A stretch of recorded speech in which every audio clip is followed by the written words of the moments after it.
Okay, sorry, folks online. We'll come back. You missed me saying a bunch of very insightful things. So yeah, this is and how we're going to do it and when we're going to do it. So the last answer is now. We're going to do it now. So I just want to get ahead of that. So why machine learning?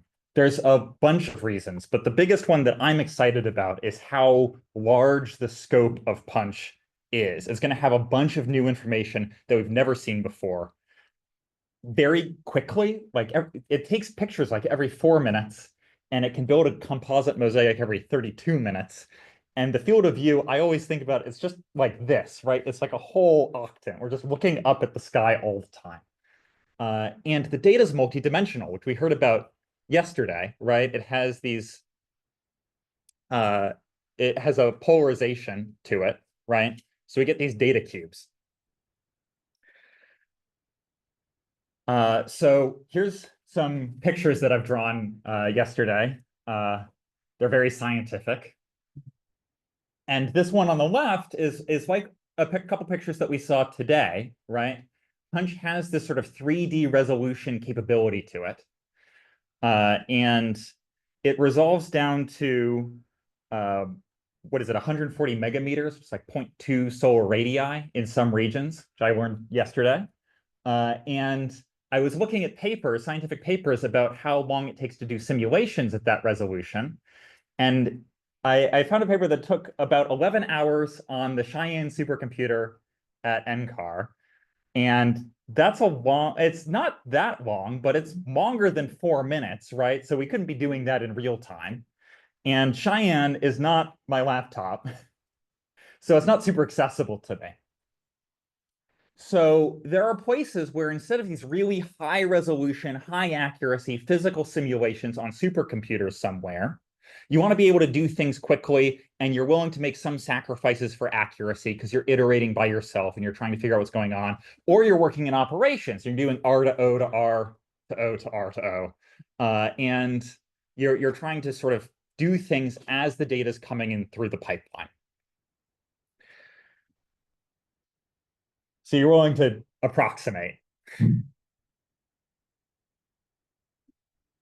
So this is my machine learning box. So machine learning is a subfield, right? Just like anything else. There are people here who are talking about instrumentation. I don't know anything about instrumentation. There's people here who are talking about fundamental physics of the sun, and I don't know very much about that either. But you don't have to be an expert in machine learning. Science is collaborative. You build a team, right? So just think about this as a thing that you can include in your team. And something that we've talked about a lot is that a lot of the time people build out a science question, they consider a pipeline for how they would solve this science question with standard tomography or standard methods, and then they pick a part of it and they say, well, instead of a Gamera simulation, I'll do some machine learning thing. Or instead of, standard like by eye measurements of the Parker spiral, we'll do a machine learning thing. And really, it's so limiting. You don't have to narrow your science scope like that. Think about the big questions, and then we figure out a pipeline that works. So hopefully I'll talk about how we do that in a second. So, but the other thing that I want to talk about briefly for PUNCH is that it's a new mission. Usually when we talk about the machine learning like I just did, we're talking about SDO. We're talking about missions that have been around for 10, 15 years, in some cases over 20 years. So we have the liberty of having terabytes of data from every day of the last 15 years. And we don't have that for PUNCH. We have a couple of simulated data sets, but for the most part, we're going to be pulling in data as it occurs. We have no historicity. We have a couple of ground truth simulations, ground truth, so you can know how right you are, because you know everything in the volume. But we don't have a lot of those. I just said they're very expensive to make. So how can we do machine learning without any of this? So here's my machine learning box again, and here's some data from PUNCH. There's no data from PUNCH yet, so you don't. This is maybe it'll look like this. I don't think so, but it's possible. You can't say it won't. And we pass it into the machine learning box, and we get an approximation of something, right? It's a fast approximator. So there's a couple of ways to do this that doesn't require a huge amount of prior data. One of them is physics-informed neural networks. That's what I specialize in. If you want to know more about that, I won't talk about it very much in this talk, but you can go find Robert. He's got a poster out there and bug him about it. But briefly, it's a difference in how you train the model. So instead of using real information, ground truth simulation information, or a labeled training set, right? This is just a kind of labeled training set. And comparing that to the approximation that you made, and then you fine-tune the weights of your model a little bit to make your model a little less wrong. Instead, you take your machine learning box and you open it up. And you observe that the machine learning box is a pipeline that takes the input, like the punch data, and it produces output, like a fast approximation of a simulation or some kind of labeling. But the way that does that is a bunch of math that I'm not going to talk about. But it's important to know that machine learning keeps track of all the math it's doing. It logs it out in this little ticker tape, and it takes the derivatives of all of that stuff. And those derivatives are how it updates the weights. It's just like the tomography thing from the previous session where they're like doing little updates to things. They're updating the knobs and tuning dials to make the model a little less wrong with the derivatives. But if your output is physical stuff and your input is physical stuff, then the derivatives is physical. And you can hijack this process to make measurements about how physical your emulated simulation is. So this is me freaking out because my divergences are never zero, and it's a little uncomfortable. But that's a physical inconsistency that doesn't require a ton of training data. So you can learn without you can build a machine learning model before Punch goes live with this kind of stuff. How else can we do it? Another way to do it is something called a foundational model, which you can bother Lika about. She's got a poster out there,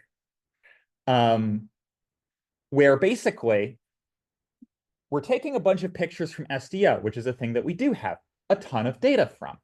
And if we're doing this well, right, the way a machine learning model works is it takes input data and it encodes it in some really high dimensional abstract space that I have a hard time thinking about.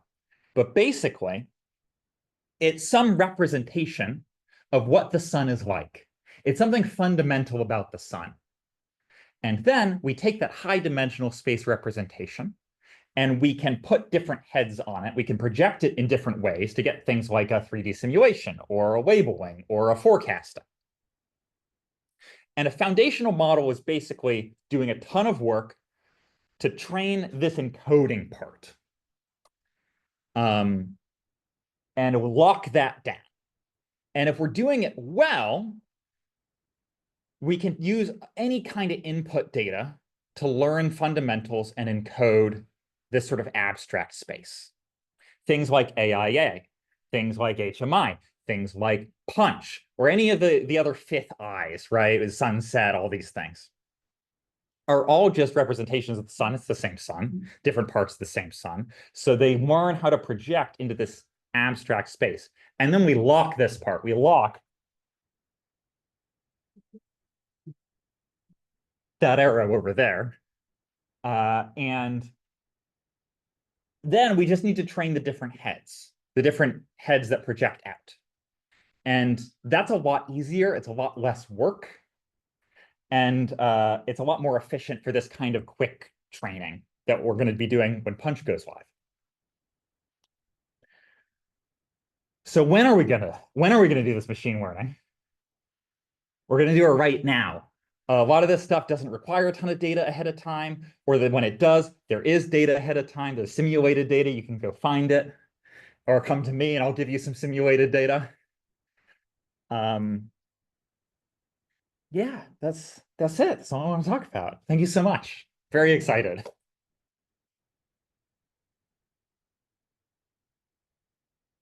So thank you. Sorry, it's you. Okay. So the next talk is from Pratik Mayank at the University of Colorado, Boulder, about understanding CME evolution, the influence of solar wind and other CMEs.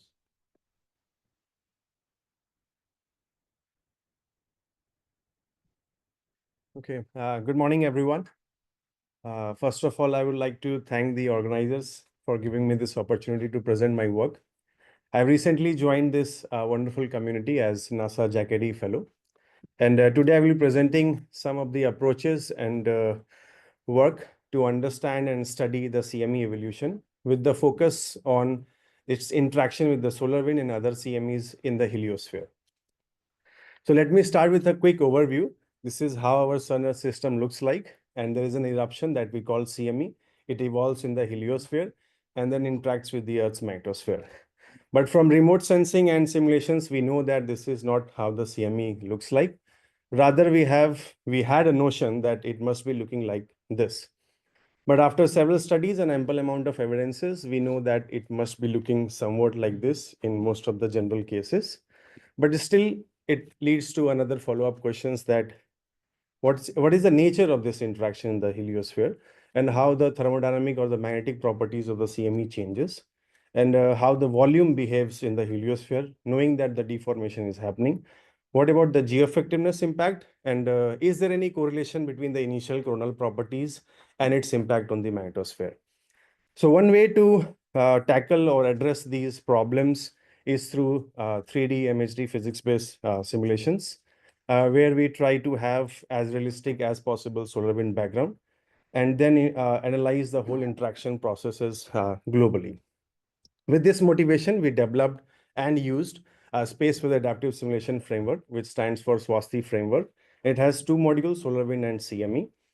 And it is based on Pluto code, which uses Godunov type scheme. The best part is that it based on the usage of the user. They can choose whether they want which kind of solver they want. So they can particularly choose between the accuracy and the computational time. Additionally, we have also incorporated thermal conduction as well as numerical resistivity. And most importantly, we also have something called CME tracer. So this is a simulation video which we all see in our regular basis where the CMEs are evolving in the heliosphere. But the question is that where is the 3D structure of the CME in this simulation? We can see the CME front, but where's the full 3D structure? For that, we have developed this CME tracing algorithm, which is based on solving advection equations from the instant the CME is inside the simulation domain. And you can see this example of the CME tracing. This is a 2D slice of the scale density with 3D trace structure of the CME in pink. So you can see initially it's quite uniform, but gradually it's advancing the heliosphere. It is getting more and more deformed, particularly where it is interacting with these SIR regions. Just to emphasize, this tracing algorithm is not unique or nothing novel about it. The astrophysical jets community has been using this technique since a long time. And if you want to read more about it, then you can refer to this paper. So assuming that now we can trace the 3D CME structure in the simulation, the question still persists that how to quantify the impact of ambient solar winds on the CME. So for that, we can follow this two-case methodology, where we have a real case where everything is the normal, like day-to-day thing. We have a solar wind background and the CME is being simulated. And there's an ideal hypothetical case where we assume the solar wind speed to be constant initially in the inner boundary. Then you can see that in these two cases, relatively speaking, the ideal case is very much uniform and homogeneous as compared to the realistic case. Now, the argument is that if we put identical CMEs in these two cases and then see what are the differences arising in those two CMEs, then those differences are the effect of inhomogeneity in the solar wind. In other terms, the impact of high-speed streams and the stream interaction regions. So multiple things can be done. And one of the most important or interesting thing that we found is the volume evolution. We found that though the CME on a global scale is deforming, but the volume was showing a power law. Rather, it was a two distinct phases of evolution, where after a while, this non-fractal power law evolution was seen. Just to check that why this might be happening, we try to study the drag force, which is the governing force on the CME in the heliosphere. Here I am showing the drag force being plotted in the CME front, and you can see that it's quite non-uniform, rather having the signature of what is in the front of the CME. And these histograms are showing the area of these positive and negative drag forces. So if you notice, the ratio of this positive and negative drag force areas are becoming constant after a while, And this after a while is same as the volume evolution. So from there, we can say that the CME takes a while and then it attains a balanced state with the solar wind, and then it follows a non-fractal power law evolution. So that was about the CME solar wind. But again, another CME can also be there, which can be impacting the CME shape and everything. For this CME solar wind interaction, we can follow something like ensemble study, where we fix the ambient solar wind, fix the one CME, and then change the properties of the second CME, and then see how it is behaving in the simulation domain. Additionally, I have also focused on these three longitudes, 0 and plus minus 10 degrees, just to ensure what is happening in the longitudinal variations as well. So this is a particular case which I'm showing. This is these three virtual spacecrafts at 0 and plus minus 10 degrees. There is ambient solar wind and there are two CMEs. And just to make it more easier, if you just see in the fast and slow wind streams, then there is a relatively weak SIR in front of the CME. And this top flank has been overexpanded because of the presence of fast stream. And the bottom flank is not that much fatter as the top one. And these two cases are basically in this B1, there is the second CME's density is lower than the C1, hence it is much more fatter because high density means high pressure and will expand more. Just to see that how this CME interaction is happening, and if you want to name it a stage of the interaction, then I would like you to emphasize on this, that the trailing part of the first CME is not uniform.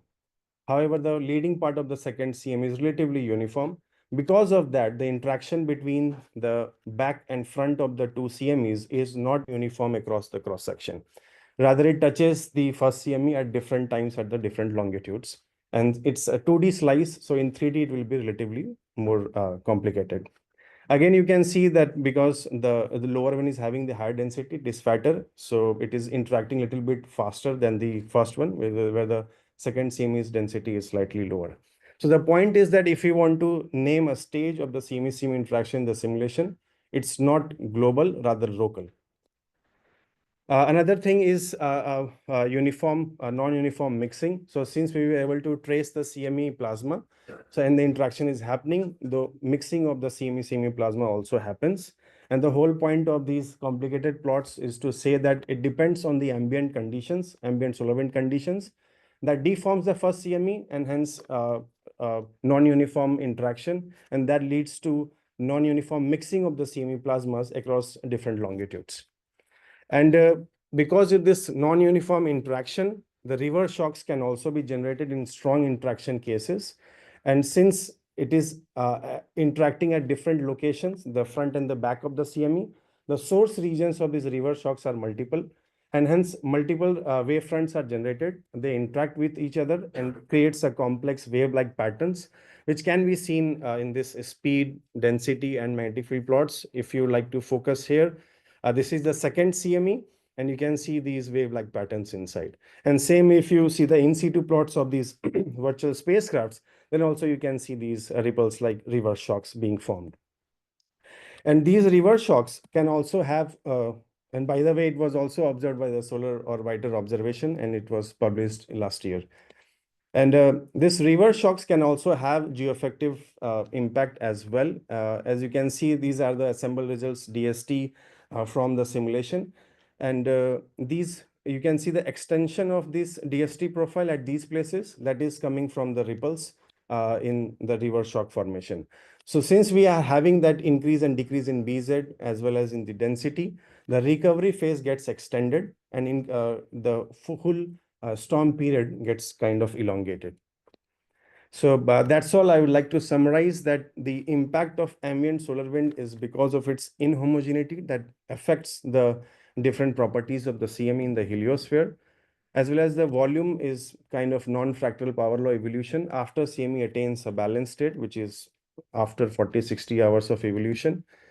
And this two CME's plasma can also mix, and that is uniform across different longitudes. And these reverse shocks can prolong the recovery phase or the storm phase due to the CME events. So thank you.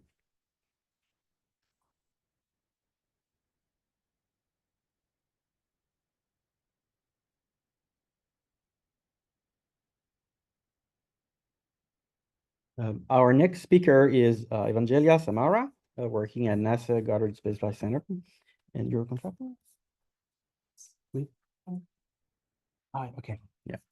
Leah is a NASA postdoc at NASA Goddard. She'll talk about the importance of time-dependent MHD solar wind simulation in the frame of the PUNCH mission. Thank you. Okay, hello everyone.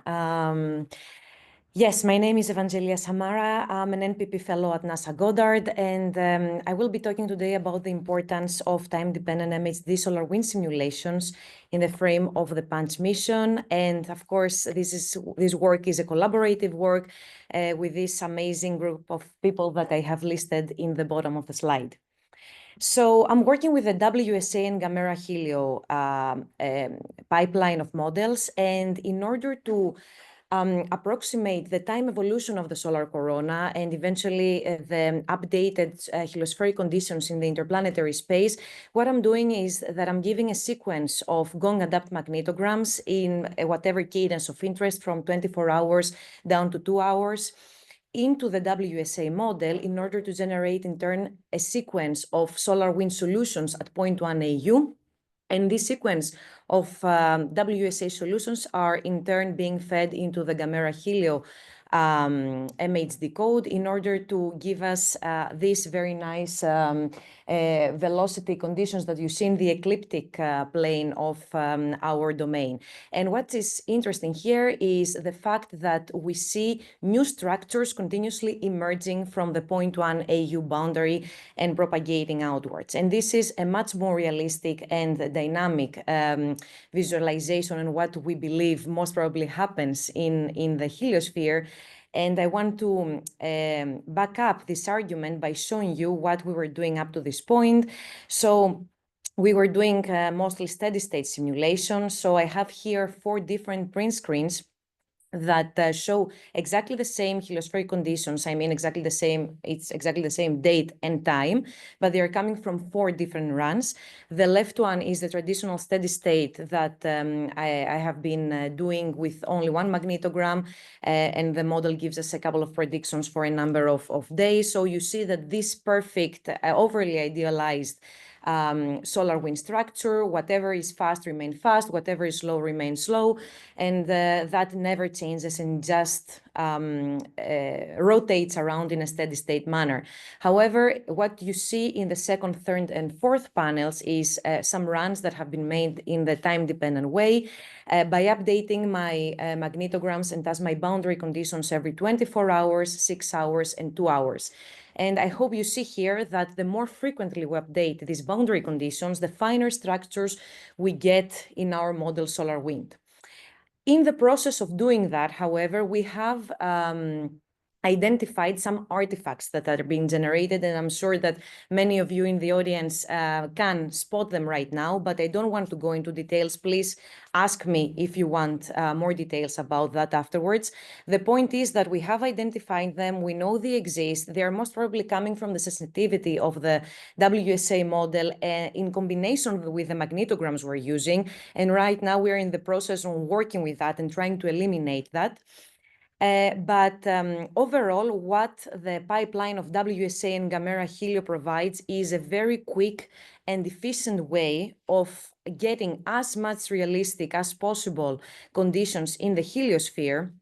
And not only that, we can validate the results with real-time observations and in situ measurements from different spacecraft. And this is just an example that I want to show out of the many examples that we have worked with. This is just a random current rotation. Blue is time-dependent runs.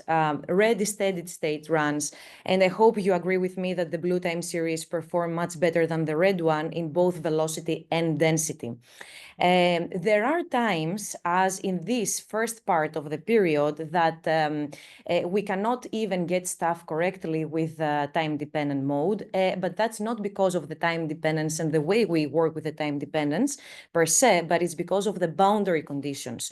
For that particular point, circled in magenta, what happens is that we have the emergence of a partial active region that messes up with the topology there. It disrupts the topology very much because not the whole active region is there yet. We do not have all the information, so the connectivities with the subsatellite points of interest are very bad.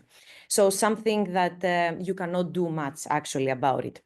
I also want to talk about the phi angle that I'm showing in the last graph on the bottom. So when I say phi angle, I actually mean the longitudinal angle of the interplanetary magnetic field that normally shows it's within two predominant directions. It either shows away or towards the sun. I have a schematic here. I hope it's quite visible. Well, in the ideal conditions, this overly idealized idea of where this IMF should point, as I said, it should be either 135 degrees in the GSE frame, that means away, or towards the sun, that means approximately 315 degrees. And this is what we get with a steady state approach, if you see the red line in the third panel here. However, this is too far away from what we really get with observations.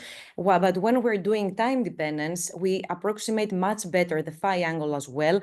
This is, again, the time dependence with 24 hours updating the cadence. If we do 2 hours updating the boundary conditions, we get a so much similar visualization and prediction closer to the observations. And why this is important? Because this will help us to model the SCP transport later on.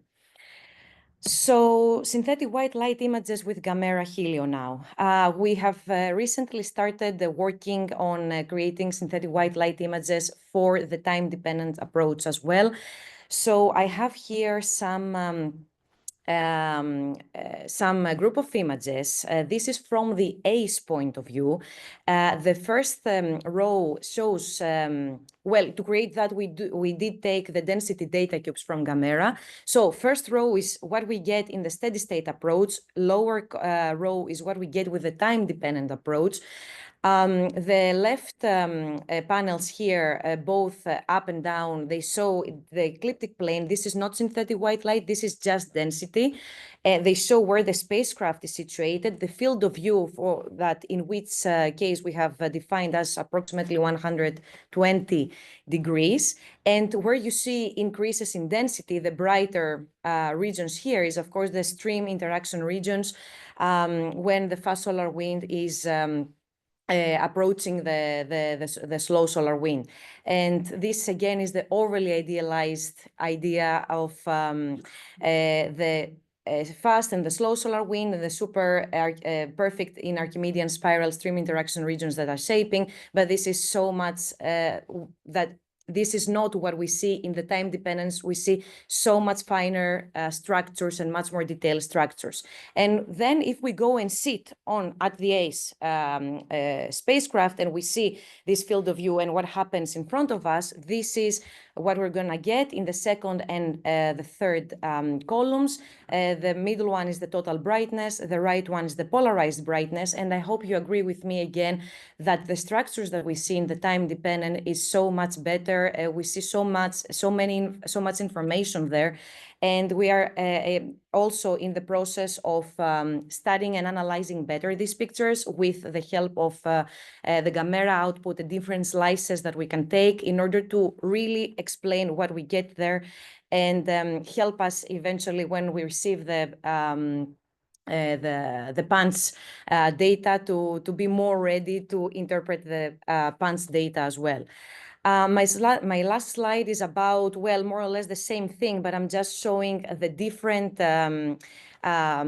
point of views, not only from the ACE, but from the stereo. And I think that what would be very interesting also is to see how the same structure is seen from different perspectives, right? I think this will also help us understand what's going on there. So to summarize, time-dependent MHD solar wind simulations is the way to go.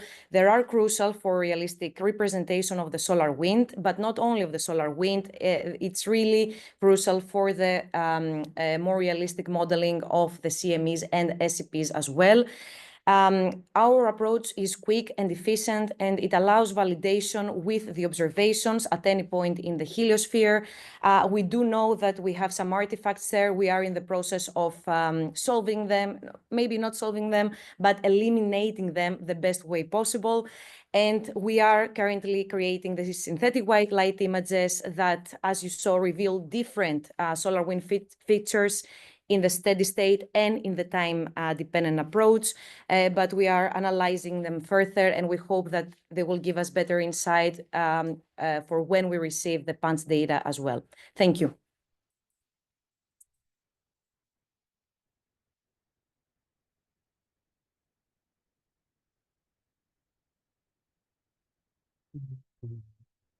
No, one more talk. The next talk is from Yasmina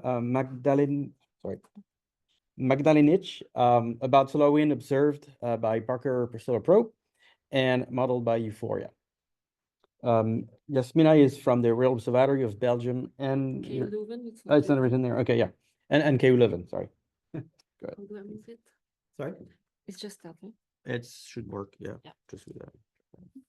Okay, good morning, everyone. It's not easy to talk about the steady state modeling of solar wind after the nice presentation of Evangelia, okay, but I'll give my best.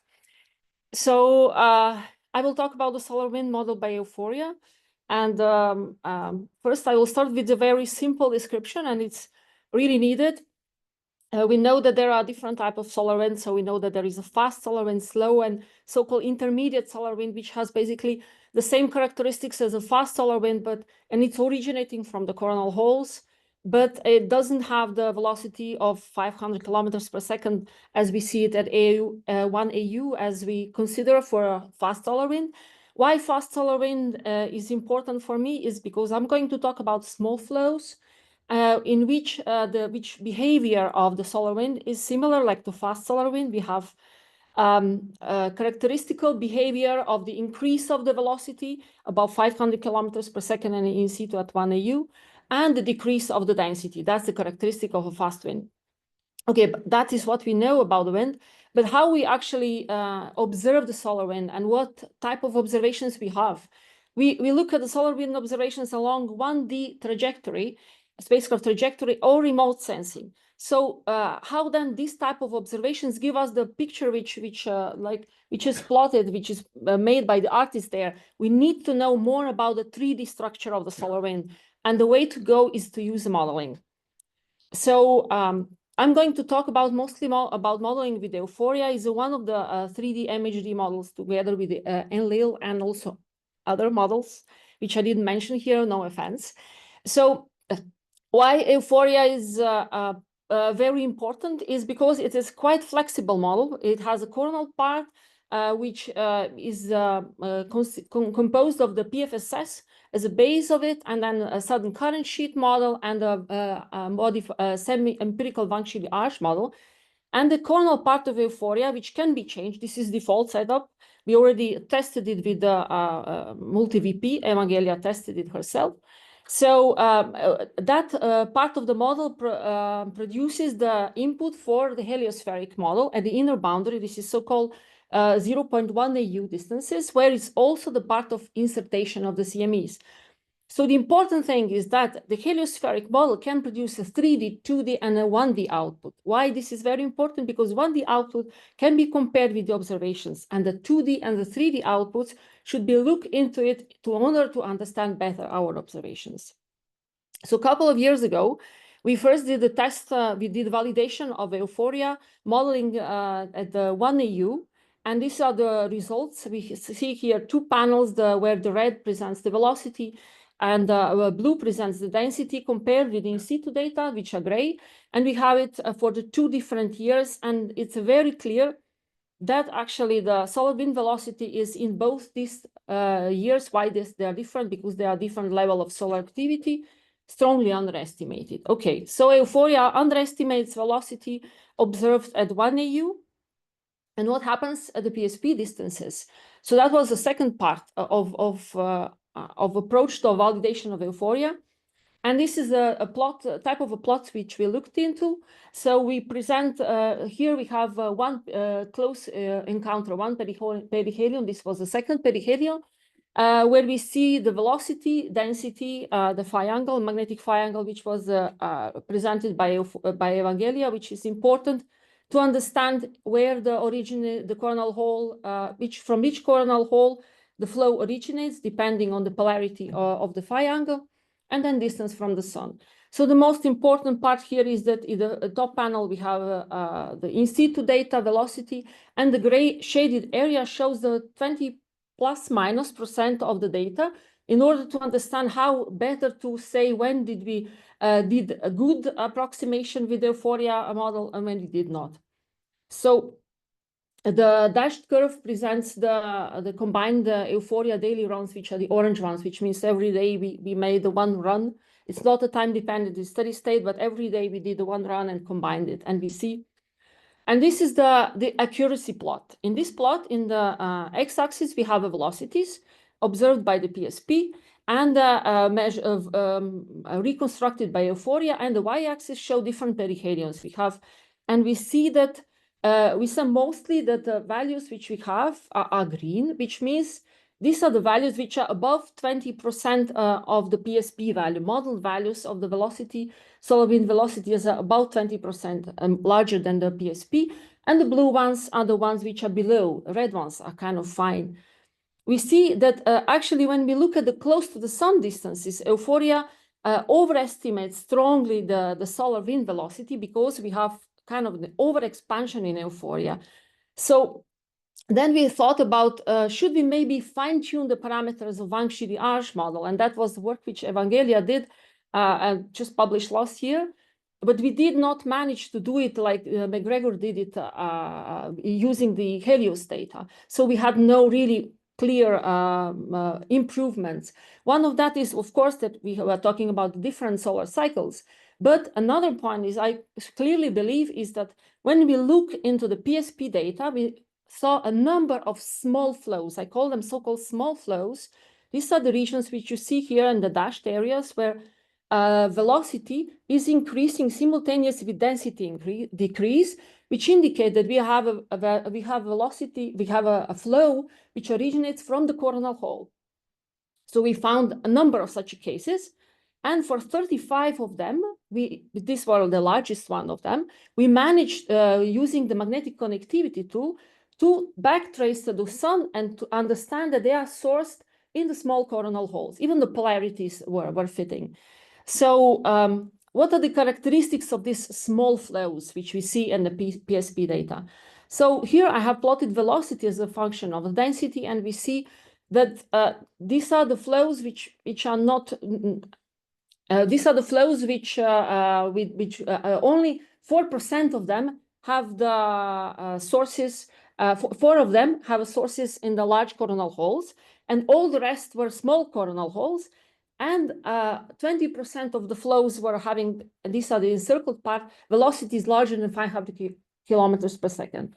So we looked also how the velocity, this is not distance, it's in astronomical units, how the velocity changes with the distance. We see it continuously decreasing, but the cumulative distribution, which we see here, shows that we clearly have 2 different types of solar wind, which we observed in these small flows. So these small flows, which originated from the coronal holes, could contribute to either fast or slow solar wind, which we observed in situ at 1 AU. And I really hope that the PUNCH will help us to try to track these small flows, why they could contribute to the fast wind, because probably we are looking also at some flows which are not fully accelerated. We are still having acceleration part. So about time-dependent modeling here for Evangelia already talked about. And I would like to finish with the very big importance of assessing the 2D and the 3D characteristics of solar wind. So what we see here below are the time series. The green one are observations, and the other colorful ones are modeling. And we see that we have different values, and these different curves respond to different magnetogram inputs. So we see the A is the top panel are meridional cuts. So we have, when we have a gong magnetogram input and gong with the decreased soul surface radii, then gong zero corrected, and then adapt map, the third realization of that adapt map, which was the best approximation, which gave the best results. We tried all the 12 realizations. And we see that really before we do the adjustment of the free parameters in the model, we have to look in the 2D structure of our solar wind, because you really see that if we use the adapt maps or zero corrected maps, we have a large flows on the polar regions. That's surely not the case, even if the time series look much more like the one which we see at the Earth. And that's my summary with one more example of a similar type of a presentation I just showed before. And take a home message. Yeah, we have structures in the solar wind, which I call the small flows, which really do contribute to the solar wind, which we observed also further away from the sun. And that's really aimed and showed us by the PSP data.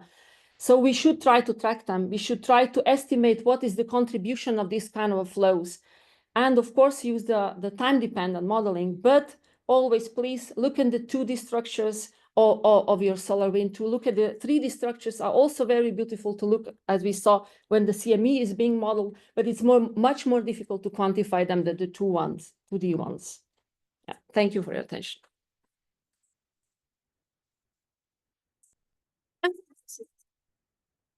Okay, thank you so much. At this point, can we have the speakers just now, Nat, Pratik, Avangalia, and we've got Nazmina already, to come up here? We have a little bit of time.